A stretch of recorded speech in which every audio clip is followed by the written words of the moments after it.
So, a restaurant recently named Yamada, a Chinatown newcomer excelling in kaiseki, quoted out of New York Times, recently was awarded the 4 stars from New York Times, which is now making that the fifth restaurant currently holding that award or that accolade. So, the New York Times put out a piece yesterday. What makes a 4 star restaurant? Our critics break it down. It's an interview hosted by Patrick Farrell with Lagaya Mishan and Tehal Rao. And so, Justin, I wanted to do something a little different where there's like I think there's 4 questions. I wanna pose the question and give their answers and have you kind of Cool. respond. I've read through this. I kind of have my thoughts, but I thought it was interesting, especially with how heavy the award season has been, the different decisions. I think it's interesting to kind of get a scope of like how does a restaurant get XYZ awarded? That might be good for restaurant owners just to know not everyone's getting a New York Times 4 star or 3 star, two, you know what I mean? But it's good for people to understand like if you're trying to get into these award systems, maybe how this works. So it starts off with a question, Lagaya, how did you decide to give the highest rating to Yamada? And so this is Lagaya answering. She says, when I started this job last summer, I didn't imagine I'd find a place worthy so soon. But at the end of my first meal at Yamada, I thought, could this be it? I'm grateful to have had a chance to eat widely in New York and beyond, and at restaurants considered among the best in the world. And I walked out of Yamada that first night already feeling that it belonged in that stratosphere, in the purity and focus of its vision, the quiet ambition and the precision of the cooking, and the extraordinary graciousness of the service and total attunement to the guest. Still, how to be sure? I asked Pete Wells how he thought through these decisions. I made a tour of other high end kaiseki spots in New York. I went back to Yamada repeatedly as the menu changed with the seasons and brought colleagues who are steeped in knowledge of the city's restaurants and terrific cooks themselves to see if there were any quibbles or concerns. And I thought deeply about this question of what makes a 4 star restaurant. To me, the food must reflect not only the highest level of skill, but something personal, a way that the chef sees and approaches the world. These are dishes that tell a distinct story that you couldn't find in exactly the same form anywhere else. There's no peacocking, no look at me, look what I can do. The guest is the sole focus. All this labor and all this attentiveness are entirely for you. And then he goes on to ask Tehao, you must have your own checklist. Do you agree? And she says there's no checklist and the vision is different from restaurant to restaurant, but I think there's an attention to detail, what I'd consider a 4 star place that comes through in every way.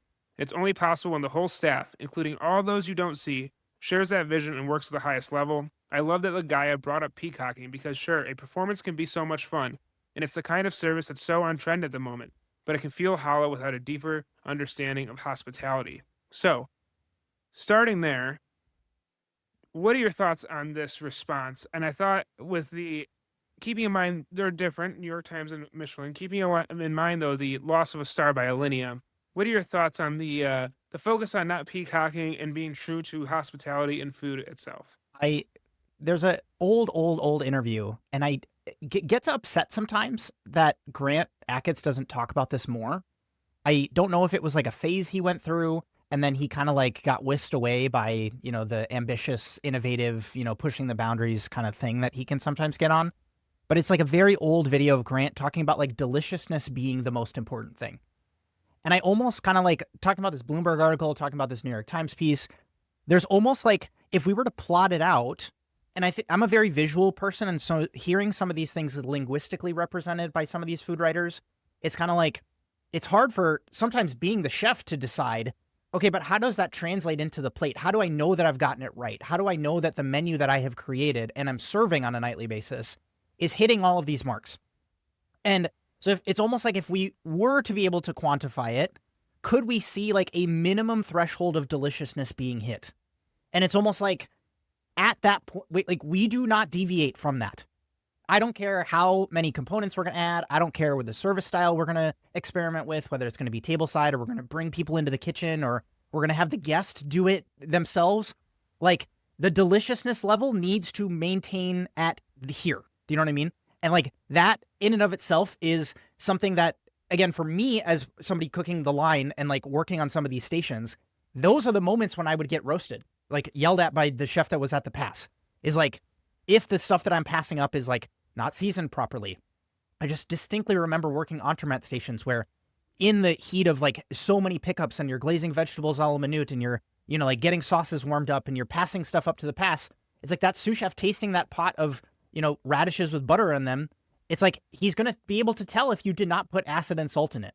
And it's like that deliciousness threshold has been missed. It's the same thing with talking about this potato dish. It's the same thing with that person talking about like the highest level of, I can't remember the exact language that person used, but it's like that's what we're trying to meet. And then anything over and above is sometimes not on you as the chef, right? Like that is going to be a front of house person that does that. That is going to be a sommelier that tells a story of a producer at the table. That is going to be the architect who designed something that is like, oh my goodness, this is the most comfortable chair, you know what I mean, or tablescape or whatever it happens to be. And so like on the food front, I think that's like I haven't come up with another language to kind of describe it, because there's a little bit of like preference sometimes goes into this stuff, but like deliciousness is like a thing that I think if you were to ask somebody, can you make this more delicious? It kind of answers the question for them, or at least makes their mind go in the right direction.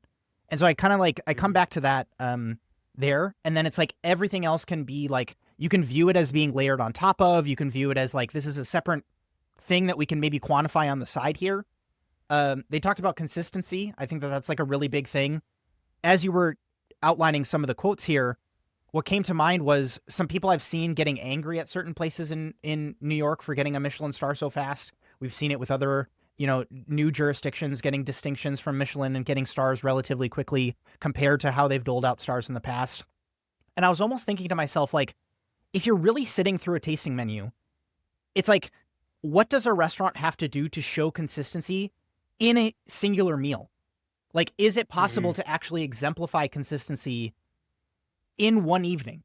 And I would argue like you can, because I've certainly been to places where like you have one or two dishes on the tasting menu that's good, but you can tell like by the way that their service is and the way that the pacing happens to be and how they're, you know, like going about, you know, like the steps of service in the dining room, or the way that, you know, maybe certain components are not quite up to snuff on the tasting menu. It's like, okay, like these guys, you know, like the team here has some work to do. And I've certainly been in positions where I've been a member of that team. And it's like, I know that, you know, one Mhm. station is firing on all cylinders, but, you know, sometimes it's my station that's like not doing so hot. Or like some dishes just like aren't worked through. Like they need more R&D time. Like there's all these factors that kind of go into it.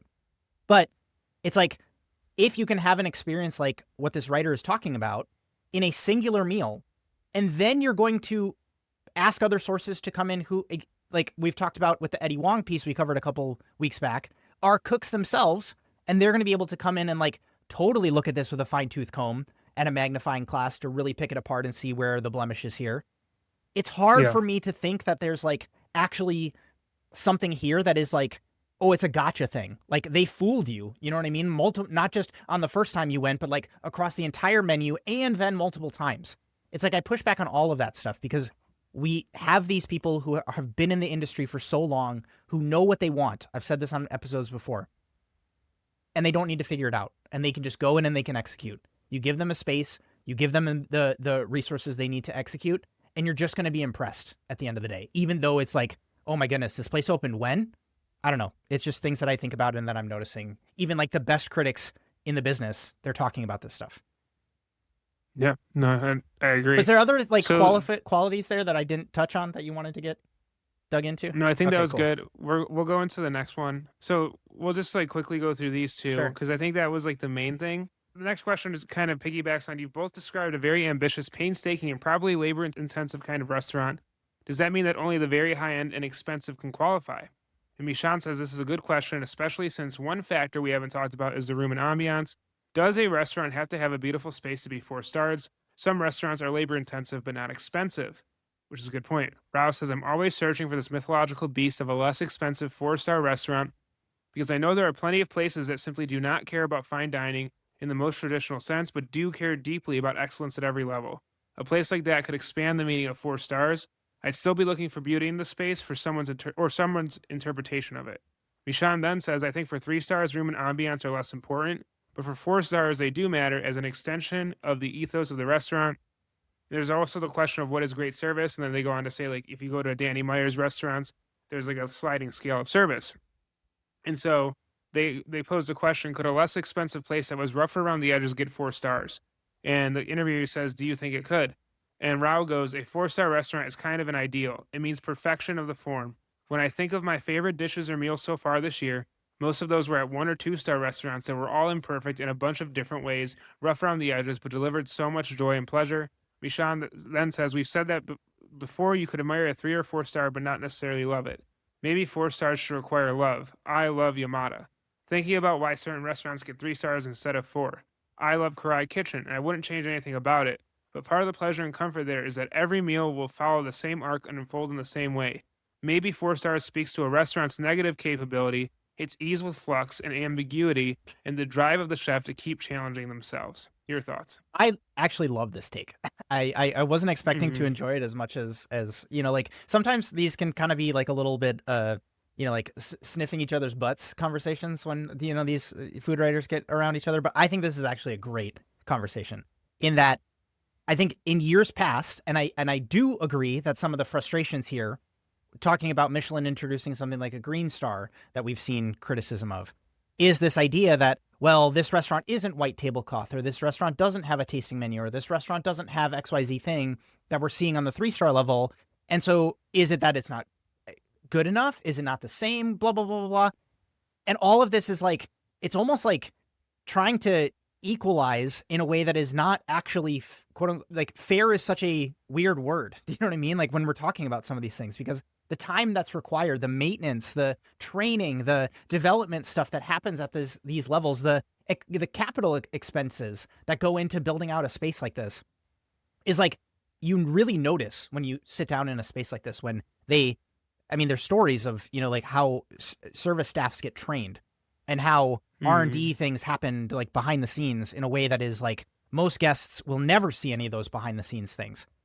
And so for Rao to say things like, I love 1 and 2 star New York Times restaurants, it does not mean that they are lesser than, quote unquote, 4 star restaurants. I still really loved my meal there for what they are.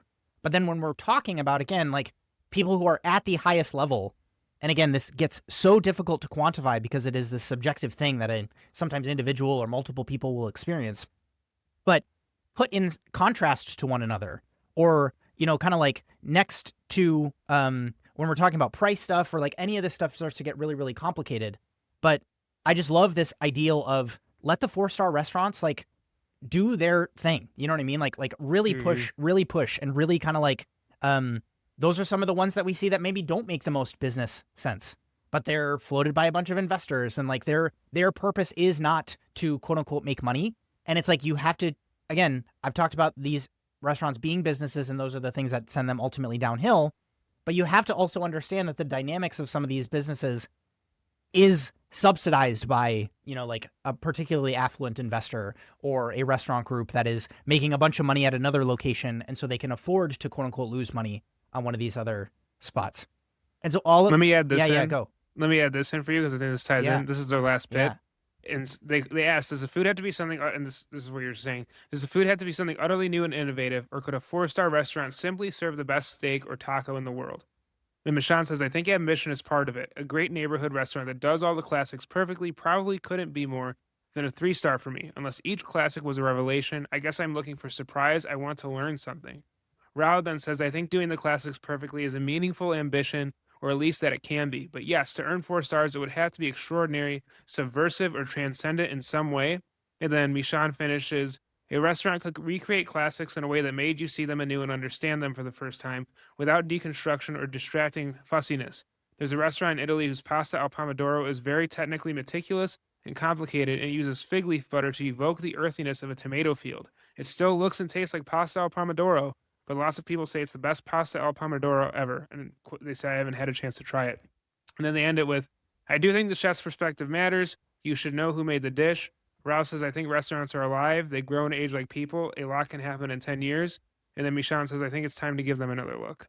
I, I've been meaning to make this point for a while, and I'm so glad that you brought this up. And this might be a hot take for folks listening, but I think COVID really distorted people's perceptions. That's not maybe a controversial thing to say because we've seen it run so rampant. But I have two examples that kind of come to mind that really like hit this home. The first is the proliferation of people being able to have convenience of things getting delivered to their house, whether that's through grocery or your favorite place on Instacart actually developed a delivery program during the pandemic. And so this thing that you thought you needed to go in person to this place and experience, now you can experience it in the comfort of your own dining room. Sure, it's not exactly the same, but then we also see things like some of these like meal prep services, being a part of one, Ray, like at the job that you work at, is like that ultimately ends up making the access to like high quality prepared foods like easier than it's ever been. And so that distorts Mhm. perception, right? Because then it's like the question that I brought up in the Bloomberg article of like, why would I get out of my sweatpants to go to the restaurant? And then number two, and I think this is even more, like toxic, I'll call it, is people who make video content at home or in a kitchen studio or insert the thing, making these dishes that hit every single note. Every single negative comment that a Reddit person would post about spaghetti carbonara or Mhm. like your lasagna recipe or insert the beef Wellington thing, they have thought about and make the actual made for camera, it looks perfect, nobody's going to insert a criticism of this dish and show it to you on Instagram. And there's zero talk about like this took them 6 hours to make, this required like X number of retakes, there was like a bunch of color correcting that was maybe done to make this look like like a little bit different. I'm not calling out anybody specifically here, but I think we see some of this stuff that is like, it puts restaurants in this really awkward position because when you've been seeing like perfection, perfection, perfection over and over again in your feed, and it's like, oh, look, this person who is this creator made this dish and it looks so easy. They were just able to recreate this thing that happens at this restaurant in Singapore. And look, I can see it on my feed. Look, they made it at home. And it's like, why can't the restaurant do it? Restaurants are so much more complex. They have so many more moving Mhm. parts. They have so much more like to them that I think if you're going to go to them and just say, just the food is the thing that I care about, I don't disagree from the sense that, again, it has to meet that level of deliciousness. But then it's like everything else, like that's why you go to restaurants. And I get animated about this because I don't want restaurants to be hurt by some of this stuff Mhm. that we've been seeing shifting and changing. And I want them to be able to do what they do because it is so special to have a really, really amazing restaurant experience. Um, but yeah, like all of that, I think just really grinds my gears when I see people, the distorted perceptions and like expectations coming in that are not able to be met by people who are even doing a really, really good job. Um, and yeah, like I also feel like some people like over reduce this, pardon the pun. It's like I can determine by a singular bite of a singular taco, or the second that I put that slice of steak in my mouth, I can tell if this is a 2-star restaurant or not. And it's like I don't necessarily think I agree with that because if you're gonna make that argument, then you might as well just get it delivered to your house because the only thing that matters is quote unquote the food. And so I think it's like it's much more complicated than this. This might even be contradicting takes I've made in the past, but it's like this is me updating my worldview on seeing some of this stuff actually play out. Okay. Yeah, that's all I got on that one.